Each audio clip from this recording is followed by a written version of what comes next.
Alright, LEGO officially released Ninjago Dragons Rising Season 3 Part 2, and so today I will discuss only first 8 episodes of this part, because the finale is a topic for another episode. There's too much going on in it, and I wanted to separate those two videos, just so everything's clear. There won't be finale in this episode, but there are many other interesting things about this season than just the finale. There are many things that really caught my attention throughout this season, and I wanted to talk about them. So, let's just start. Firstly, Jay's appearance in this season was very good in my opinion. He really got some screen time this time, and I really liked his story. The relationship with Nia was Jay's main story plot, and in my opinion it was a very good one. At first, he didn't even look at her. He went with them to seek for Arin's parent just because of money they promised to give him. But by the time season 3 ends, he establishes a deeper bond with Nia and feels something to her, despite his goodness being shattered. I absolutely love this relationship, and can't wait to see them getting closer to each other in season 4. Okay, so let's move on to Lord Ras. In episode 14, Ras mentions sacrificing Sora at the Forge of the Forgotten. He wants to sacrifice her, and he makes Arin choose between Arin's parents or Sora, his family or his best friend. Arin chooses to stay with Sora, cause she's his family too. Even though he hesitates for a moment, manipulated by Ras' lies of course, he still makes a choice and stands against Ras.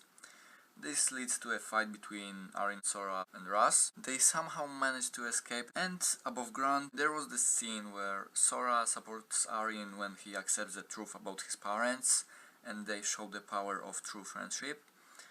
Even though we know it's all a lie and his parents are still alive, this scene still hits hard, at least for me. Then there was this whole thing about reunion with his parents. That was pretty cool. I really liked it, but there's not much to be said about him. He just reunites with his parents, sees them again. But I really liked when he came back to the ninja. You can see by his expressions that he understands he made some very huge mistakes, that he shouldn't have gone with Ras, and he should have stayed with the ninja. At last, Lloyd found his parents, not Lord Ras, and I absolutely love this story plot. Okay, so we talked about some advantages of the season, but the season isn't perfect. I don't see the point in Lee having so much attention throughout this season. What's the point? He had so much attention during some episodes, like the whole song about the land of the Lee. That was just a filler episode, okay? I didn't like this episode. It was one of the worst ones throughout Dragons Rising, but I accepted it, because the other ones were fire. What I also didn't like was, of course, Thunderfang being the main villain. I wanted the Forbidden Five to be the main villains, but you can't do anything about this. The Forbidden Five had so much potential. All that potential was wasted. I just don't have words to describe this. Thunderfang's introduction was a bit rushed. We didn't really get to know him better, and the Forbidden Five had an introduction throughout the whole season 2. That's literally the best you can get. They were so hyped, and then nothing happened. And we didn't know anything about Thunderfang. We got to know at the beginning, and he died at the end of the season. So, what's the point? In Season 3 Part 1, the Forbidden Five were really good, right? But in the Season 3 Part 2, they didn't even talk. They were less brutal. They couldn't defeat the ninja, except for Zark, who almost killed Nia. Yeah, he impressed me with that. He appeared better than in Season 3 Part 1. I also enjoyed the part about Cole's soul getting hollowed, but I've always seen Cole as the most responsible and rational of all the ninja, and now he jumps straight into a fight with Noct without even knowing Rising Dragon's technique.